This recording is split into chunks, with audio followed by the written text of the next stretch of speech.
Bonsoir à tous, ravi de vous retrouver pour l'édition de 19h45, les titres de la grande édition du soir sur BB24. Très peu de jeunes filles exercent aujourd'hui dans le digital. Il faut alors changer la donne, inciter les jeunes filles à envisager une carrière dans le secteur du numérique. On en parle dans ce journal. La couche d'ozone protège la vie sur Terre. Des actions importantes sont menées à travers le monde pour la préserver. On en parle de la couche d'ozone dans cette session d'information. Et puis le climat et la météo, deux éléments indispensables à l'agriculture qui nécessitent une bonne maîtrise pour un bon rendement agricole. Un agrométéorologue nous dira comment y arriver.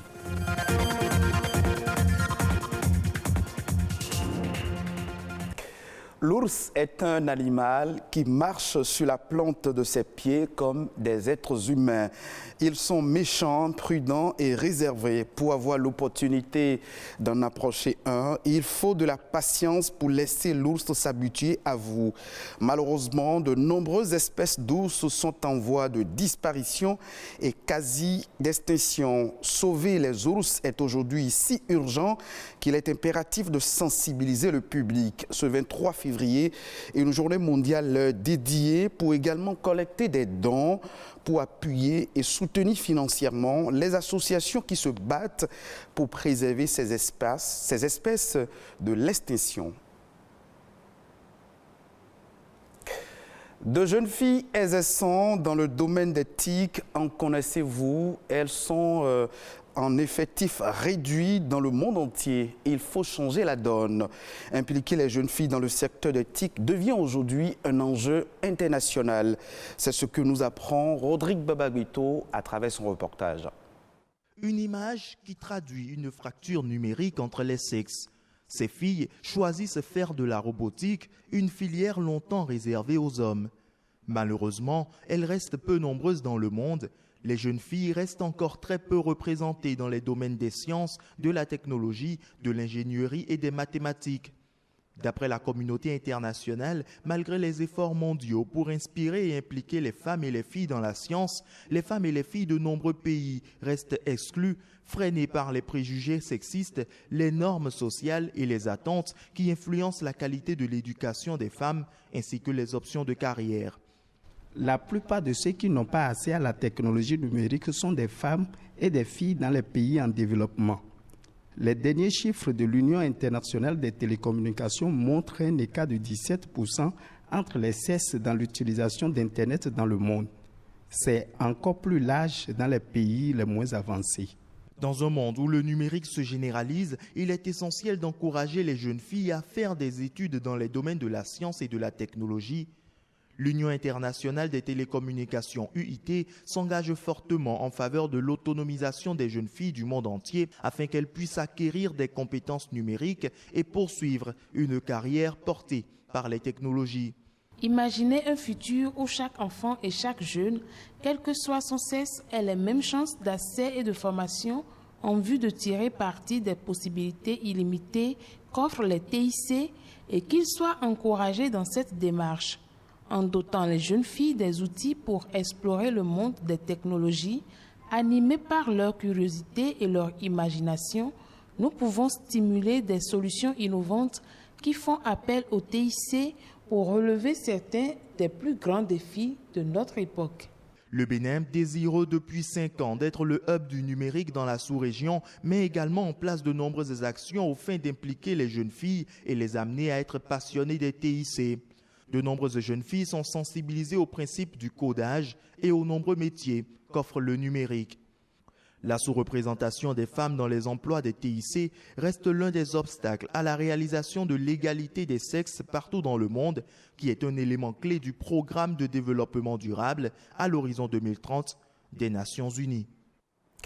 Vous êtes producteurs, agriculteurs, coopératives. Vous avez tous besoin du climat et de la météo pour un rendement agricole, un meilleur rendement, pour être plus précis, parce que le climat et la météo sont deux éléments indispensables pour une agriculture réussie. Les maîtriser est nécessaire pour tout producteur à la quête de bons rendements. Cela leur permet de choisir les semences en conséquence et surtout de savoir quand et comment répandre l'engrais. Un agrométéorologue nous édifie. Nous avons des applications en météo qui sont beaucoup plus utiles pour l'agriculture.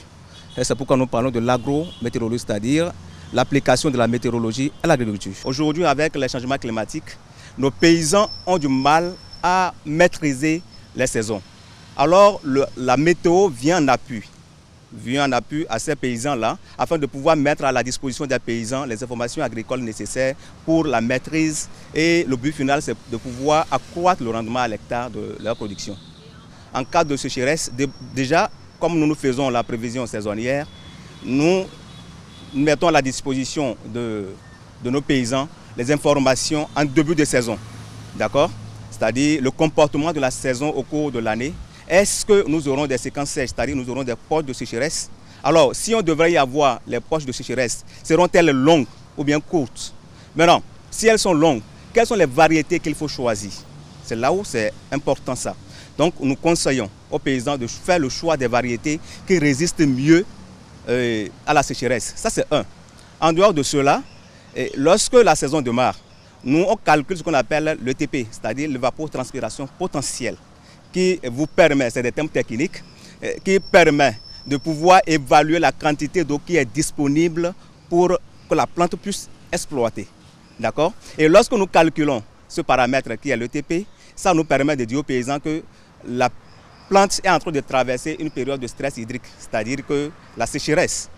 Donc, vous le conseillez par exemple de ne pas mener certaines pratiques, de ne pas répandre l'engrais pendant cette période afin de pouvoir permettre à la plante de résister face à la sécheresse. On en vient à présent à la protection de la couche d'ozone. Plusieurs pays à l'échelle mondiale se sont engagés depuis plusieurs années par l'intermédiaire du protocole de Montréal à débarrasser le monde entier des substances qui menacent ce écosystème naturel. Quelle est l'importance de la couche d'ozone et pourquoi la protéger? La réponse dans ce reportage signé Amandine Niambosso. La couche d'ozone protège la Terre des rayons ultraviolets du soleil. Sans elle, il n'y aurait ni plantes, ni animaux, ni êtres humains. C'est cette enveloppe qui nous protège. Et lorsque nous détruisons la couche d'ozone, c'est que les rayons ultraviolets sont beaucoup plus abondants au niveau de l'atmosphère. Et ces rayons agissent sur certaines molécules qui sont déjà des gaz à effet de serre. Et par conséquent, ça réchauffe la planète. Mais ce bouclier naturel est souvent attaqué. Sa dégradation est principalement provoquée par certains gaz.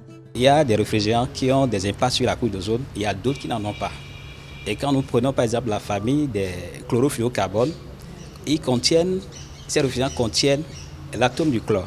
Et l'atome du chlore a un impact sur la couche d'ozone. Et l'atome de chlore, ça casse la molécule de O3 et par conséquent, il y a un trou qui se forme. Grâce aux efforts concertés déployés à l'échelle mondiale, la couche d'ozone est en voie de guérison. Le trou constaté dans la couche d'ozone dans les années 70 se referme progressivement. Et à ce jour, nous avons vu que les actions ont donné leurs fruits, mais la veille permanente doit être gardée pour qu'on ne retourne pas dans la situation initiale. Le Bénin joue également sa partition. Plusieurs actions sont menées dans ce sens. Le Bénin, ayant ratifié ces accords, respecte cet engagement pris, respecte ces différents calendriers d'élimination de ces substances qui approvissent la couche d'ozone. C'est de faire des formations pour les artisans, les ingénieurs frigoristes qui manipulent ces fluides frigorigènes.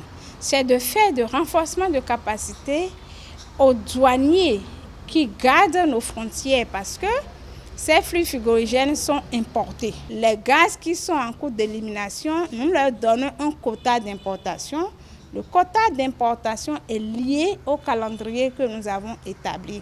Et toutes ces actions permettent au Bénin de respecter l'engagement pris, permettent au Bénin de contribuer à la protection de la couche d'ozone. Les gaz qui sont prohibés, point. Ils doivent déjà signaler le gaz qu'ils vont importer et c'est noté. Et quand ça arrive, le ministère de l'Environnement peut faire éruption dans votre boutique et contrôler le gaz que vous avez. Donc je crois qu'il ne peut pas feinter. S'il le feinte et on découvre, on peut leur retirer l'agrément.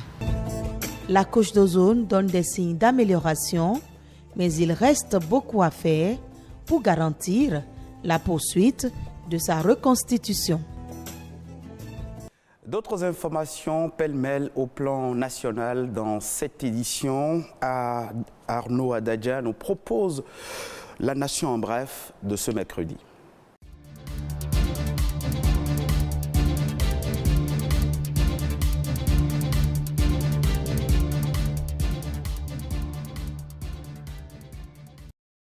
À la faveur de la célébration le 21 février dernier de la Journée internationale de la langue maternelle, il a été relevé qu'en dépit des efforts fournis depuis 1975, le constat est peu reluisant au Bénin. À en croire les chercheurs de l'université d'Abomey-Calavi qui ont travaillé sur la question, l'apprentissage des langues nationales dès l'enfance facilite la progression facile de l'enfant dans le système éducatif.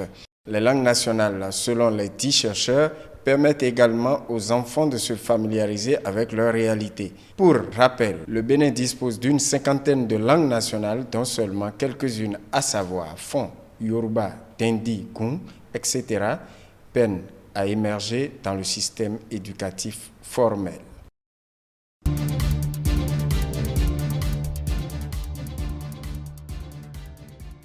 Pour répondre aux exigences de compétitivité dans la production, la transformation et la commercialisation de l'anacarde dans un contexte mondial, les acteurs du secteur s'interrogent sur comment rendre plus compétitive l'industrie du cajou.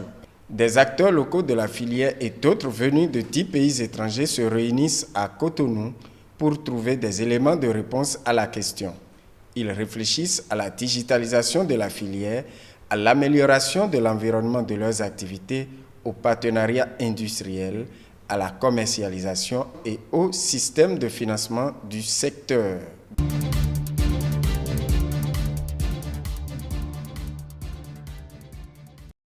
Réfléchissent également au développement de leur secteur d'activité, les acteurs de la boulangerie et de la pâtisserie. Ils se sont réunis pour trouver des solutions à la question de l'augmentation des prix des matières premières, à la concurrence déloyale, bref, l'augmentation des charges.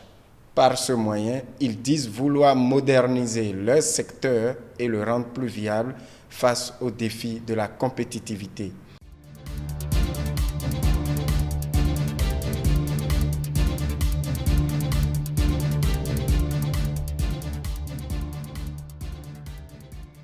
Et c'est sur ce condensé de l'actualité au plan national réalisé par Arnaud Adadja que se referme ce journal que vous pouvez revoir sur le www.ortb.bj. Merci de nous avoir suivis.